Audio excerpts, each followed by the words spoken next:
Let's then go on to imagery. So imagery, we tend to think of images, but it's not just sight, it's any of the five senses.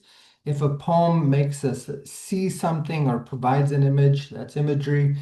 But also if it's something that affects our taste or sound, smell or touch, any of these types of senses that it draws out would be included in imagery. Imagery is nice because it helps the reader to kind of step into the author's eyes and see what the author is seeing or hear what the author is hearing. So it allows us some of that empathy between the writer and reader.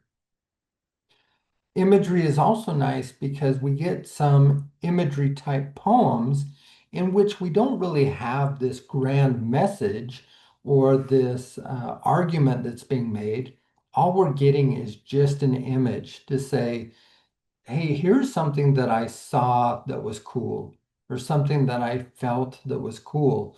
Would you like to feel that also, or see that also? And it's just sharing this moment between writer and reader. Let's look at some examples here. Let's start with this one by E. E. Cummings. It's called In Just. Now you'll notice that this poem kind of goes all over the place as far as form, and that can also cause us to feel things or to interpret things differently. Let's read through this one. In just spring, when the world is mud luscious, the little lame balloon man whistles far and wee. And Eddie and Bill come running from marbles and piracies, and it's spring.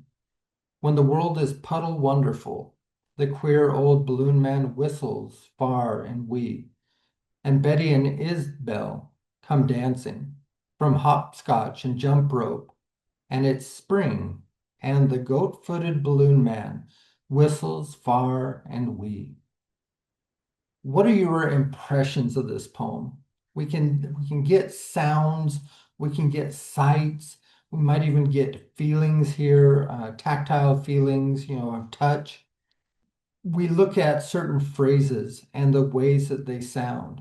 When the world is mud luscious, or when we look at when the world is puddle wonderful, it brings up images, but there's also sounds to that. Puddle wonderful, mud luscious. We look at the ways that the children are portrayed. Eddie and Bill, Betty and Isabel. We see that they are linked or they're joined at the hip and they almost become one person here. We look at that balloon man.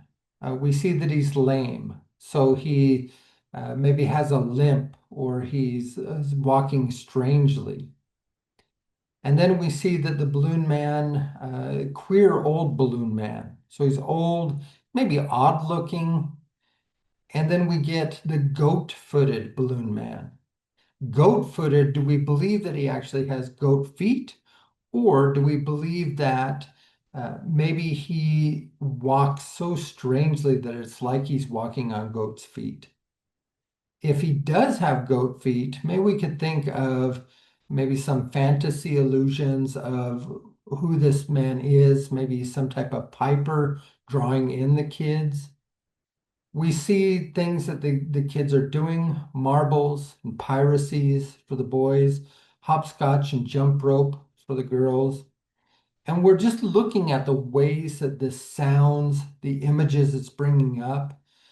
And that's what imagery is doing for this poem, is it's trying to share what the writer is seeing with the reader. Let's look at a few more. We're going to look at some small poems that really focus on imagery. Let's start with Ezra Pound in A Station of the Metro. The apparition of these faces in the crowd, petals on a wet black bough. Very short poem. It's just talking about faces in a metro, so maybe in a subway. And he's saying these faces are like petals on a wet black bough. Okay, so it's just drawing in that image And that's all it's doing. It's not trying to make maybe some grand statement.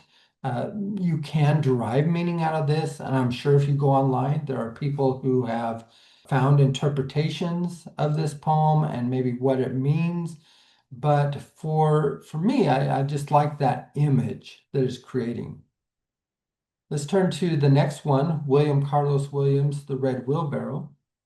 So much depends upon a red wheelbarrow, glazed with rainwater beside the white chickens. Again, we're just getting this image of a wheelbarrow that is wet. And if we think of wet from rainwater, we think of how rain kind of puts a shine on things, and it's beside the white chickens. Again, what does this mean? Now, in this one, we have that first line, so much depends upon.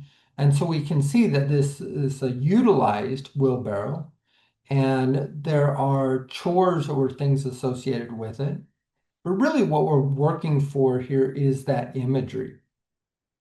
Let's go to this next one, which is also by William Carlos Williams. This is just to say, I have eaten the plums that were in the icebox, which you were probably saving for breakfast. Forgive me, they were delicious, so sweet and so cold.